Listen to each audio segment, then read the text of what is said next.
Thank you guys for that introduction, and Dave, that was a really great performance. It's good to be back, but before I say any more, I want to start off by showing you guys a quick video to give you an idea of what I'll be talking about.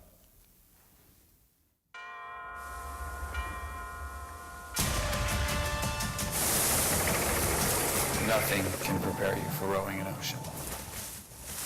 There's no place to hide. Big waves coming up behind me. You gotta love life. This is where you find out what sort of man you are. Yeah, major panic stations here. This has been really tough, but I'm really scared now.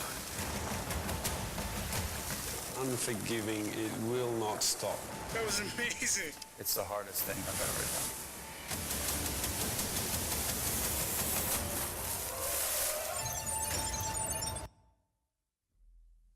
What I did was pretty simple. I rowed the boat that's outside from the Canary Islands to Antigua and spent 44 days at sea by myself.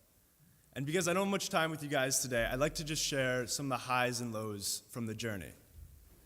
On December 14th, I set out from La Gomera and immediately encountered some challenges. Most of you have probably been on a boat at some point in your life and have felt seasickness.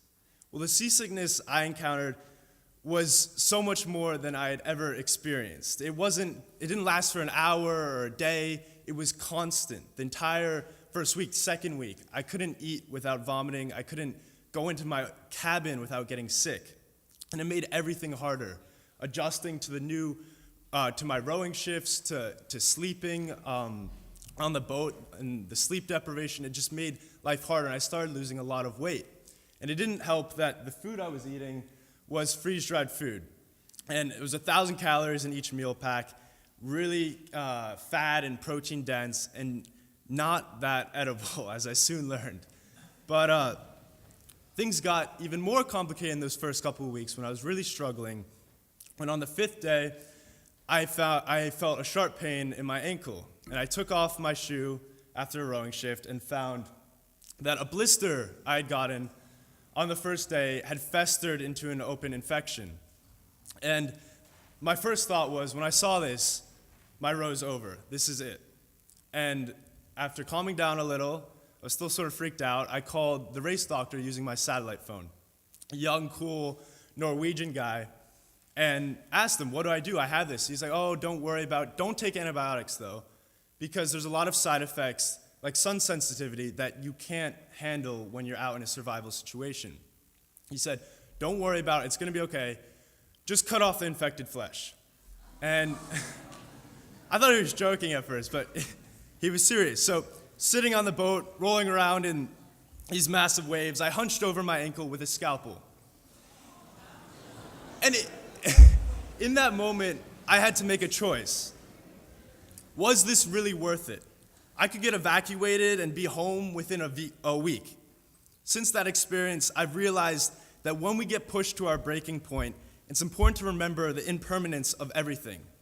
Nothing lasts forever, the good or the bad, and all things are temporary, especially pain. Of course, in that moment, I wasn't thinking about the impermanence of life. I was crying like a baby.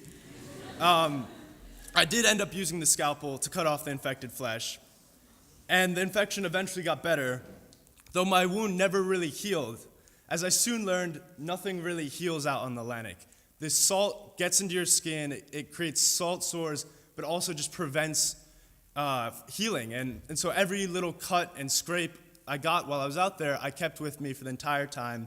And that wound actually it healed a full 2 weeks after I got back, full 60 days later. But after these first couple weeks, things did get better.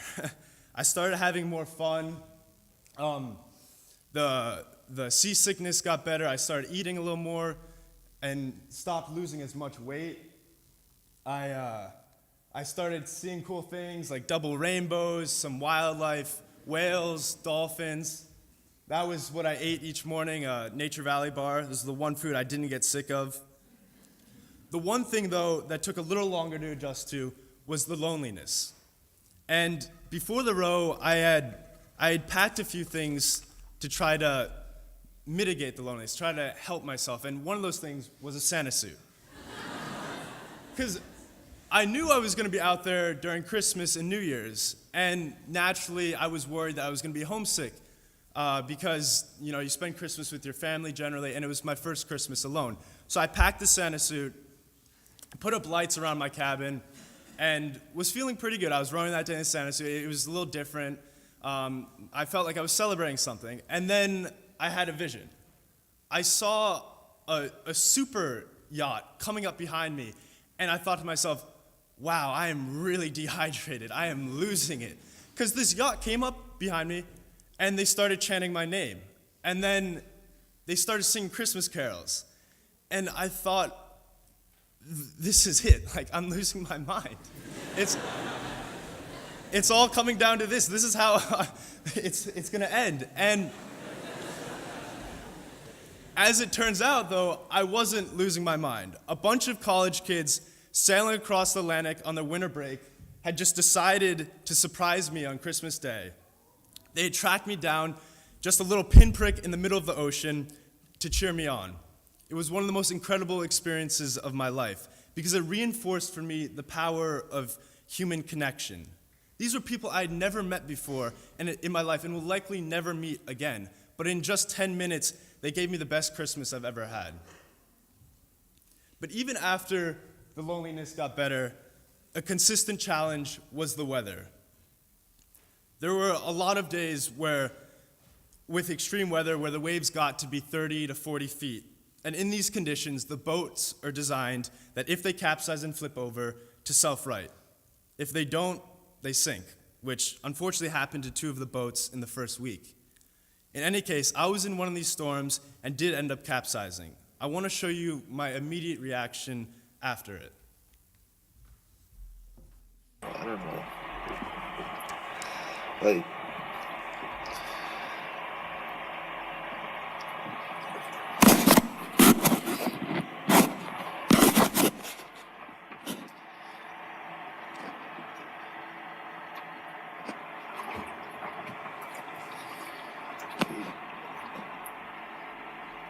I couldn't get out of my shoes. I was in the water for so long.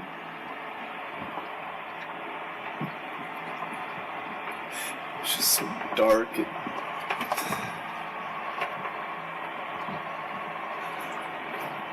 I haven't really been truly scared yet. Scared of dying.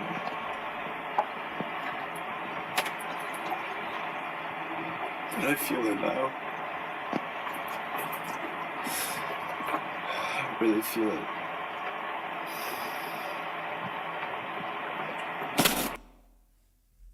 So I was rowing, and a 40-foot wave came up behind me, and the boat rode up about halfway, and then I looked up and knew I was in trouble. The wave crashed right onto the deck, blew me back, and flipped the boat right away. And I was upside down, underwater, and I couldn't get out because I was tied by my feet into the rowing position. And I felt that fear, that instinctual fear rising up in me, the animalistic desperation to survive. And I kicked, and I kicked, and I kicked. And I felt my chest tightening, and I finally kicked and got out, slipped out of my shoes, and managed to surface in time. And it was only actually afterwards, after that experience, and I got back in the boat, and I was safe in my cabin, that the other kind of fear grew inside me. And you can see that in the video, and that's a different kind of fear. It was in my head. It was a fear that it was going to happen again, but that fear wasn't helping me in any way. It wasn't going to stop those 40-foot waves from crashing on deck. It wasn't going to stop me from capsizing again. And a big part of my row following that experience was controlling that fear, realizing the futility of it. I ended up capsizing 3 more times, but thankfully did not have another close call. On January 28th of this year, I rowed into English Harbor and lit my flares to celebrate a successful ocean crossing. I took pictures and then took my first step on land. And I had lost a lot of weight. I was 144 pounds, and 4% body fat. And though I was happy to be with my family and be back on land safe, it was really overwhelming coming back from 44 days of isolation and to be greeted by the cheering and the flares, and even the smell of humans was unfamiliar. And so it took a lot of adjusting, and physically especially. In the beginning, my body was wrecked. That's what my ankle looked like 2 weeks after I got back. And the salt had torn off a lot of the skin on my hands.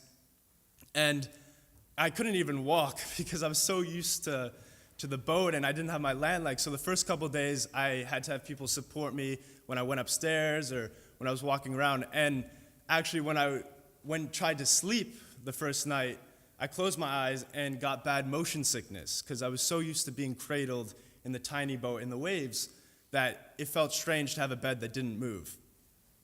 And then even after all that physical adjustment, it took a lot to mentally and socially adjust back to life, to go from those extremes, highs and lows, to regular life and to talking to people and using social media.